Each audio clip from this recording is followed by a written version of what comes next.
This is Gerardo Del Real with Resource Stock Digest. Joining me today is the president and CEO of Skyharbour Resources, Mr. Jordan Trimble. Jordan, great having you back on. How are you?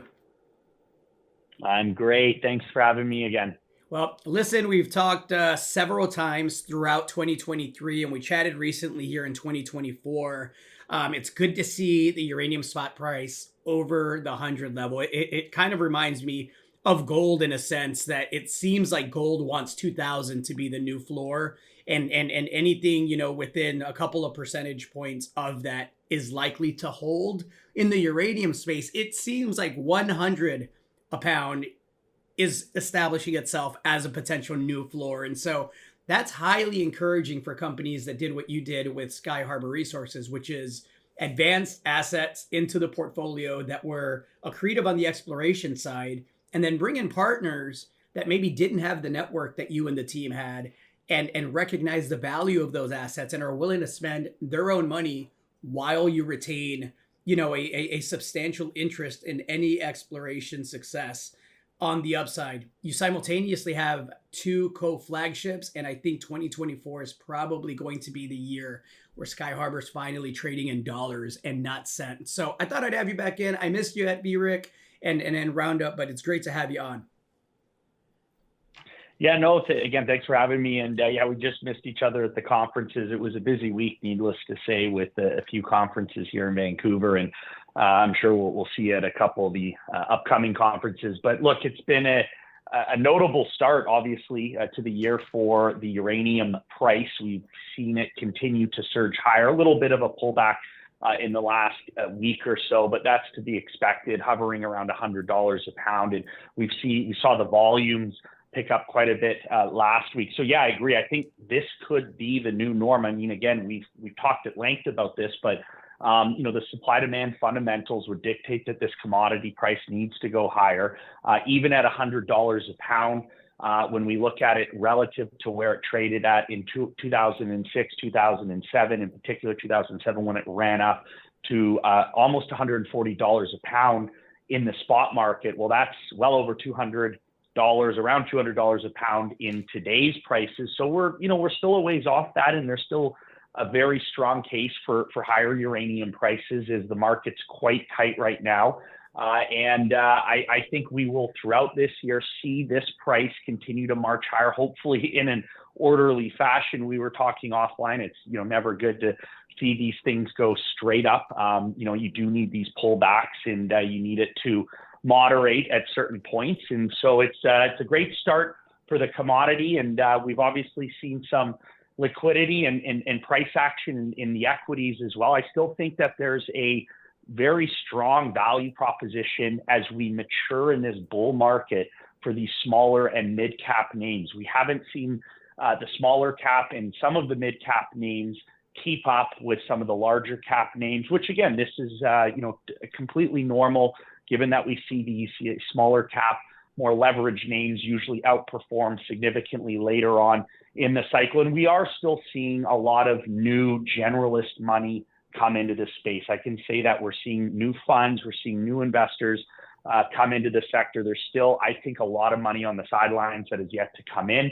And yes, it's Skyharbour. We're entering this year. We're embarking on what is going to be our largest single season drill campaign across both of our co-flagship Russell and Moore projects. So for the first time, we'll be co-advancing these projects. We'll be moving the rig from Russell after the first 5,000 meters, which has just started, and moving it over to Moore to drill 3,000 meters. So a total of 8,000 meters in over 20 drill holes. That'll take us right through into the spring. That'll provide lots of news flow going into the summer months. And we're fully funded and permitted right through the end of this year. We have plans for another 10 to 12,000 meters of drilling after we complete this initial 8,000 meters.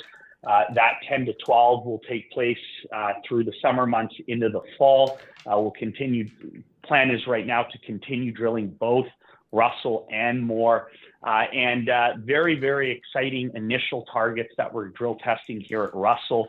talked a little bit about this last time, but just to again highlight our expectations, we're going into following up on the program from last year and going into a couple of target areas within the broader Grayling target, multi-kilometer long target area. We're going into a few specific targets that we think can deliver new high-grade discoveries. The first target that we're going to be drill testing is called the Fork Zone.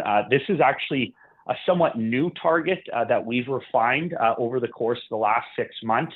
Not a lot of historical work or drilling, but a very intriguing geophysical signature and a number of the conductors trending from the Denison's adjacent Wheeler River project carry right through onto our Russell Lake project. And this specific target area represents the continuation or extension of a few of these uraniferous conductors from the neighboring Wheeler River project. So that'll be the first target that we drill test. We're then going to drill test what's called the Grayling East target, which is, again, as the name implies, is over on the eastern side of this Grayling target area. It's a multi-kilometer long conductive corridor, fertile corridor. And then we are planning ultimately to go and test a target just slightly to the north called the M Zone extension. Again, this is an extension of conductors from the adjacent Wheeler River project. So all of these three targets that we'll be drill testing in this phase of drilling are road accessible. We have a camp there, which brings our drill costs down quite significantly. In fact, our all-in costs at Russell will be somewhere between $250 to just under $300 all in Canadian, all in a meter, which is 50-60% less than some other companies and programs that are on projects that are more remote in the Athabasca Basin. So it's a huge advantage that we have, having the road, having the power lines, having that exploration camp. It also benefits the drilling at Moore Lake. And again, as I mentioned previously, 3,000 meters at Moore, we're for the first time since 2017 going to go back and drill test the main Maverick Zone. This is host to some of the highest grade mineralization of the project. We drilled there in 2017 and announced the best drill result from the property, 21% U308 over 1.5 meters. That was within 6% over 6 meters. There's still expansion potential. We haven't fully tested that, so we're going to go back in and drill in that high grade zone and try to expand that.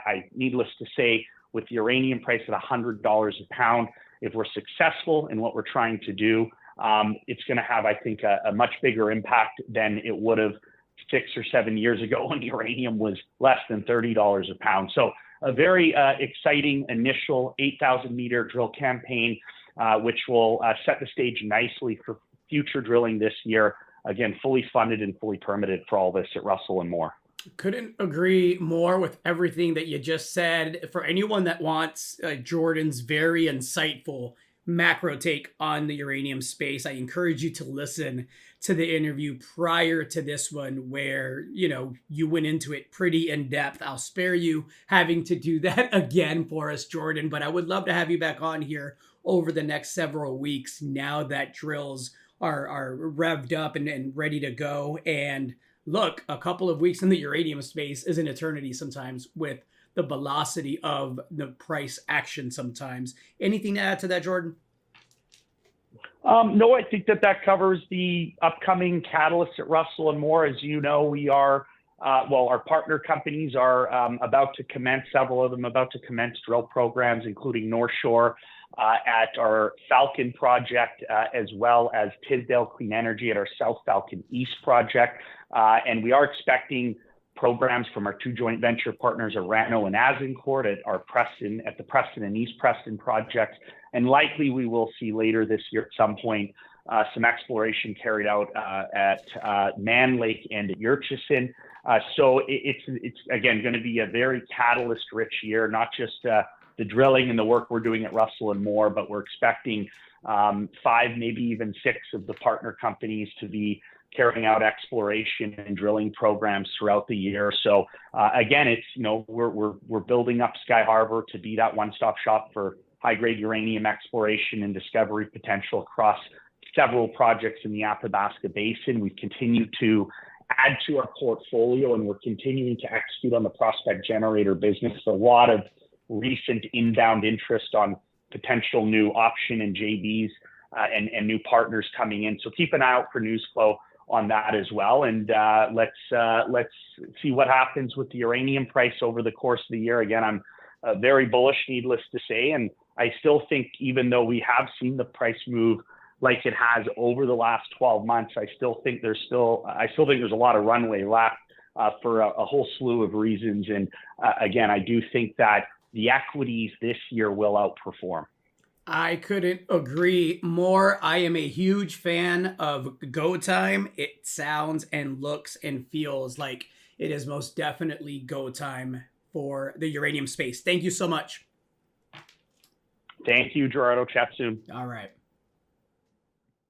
Hey everybody, Gerardo Del Real here. If you're enjoying the content that you just saw, you can let us know in 3 simple steps. Hit the like button, hit the subscribe button, and please share across your network and on social media.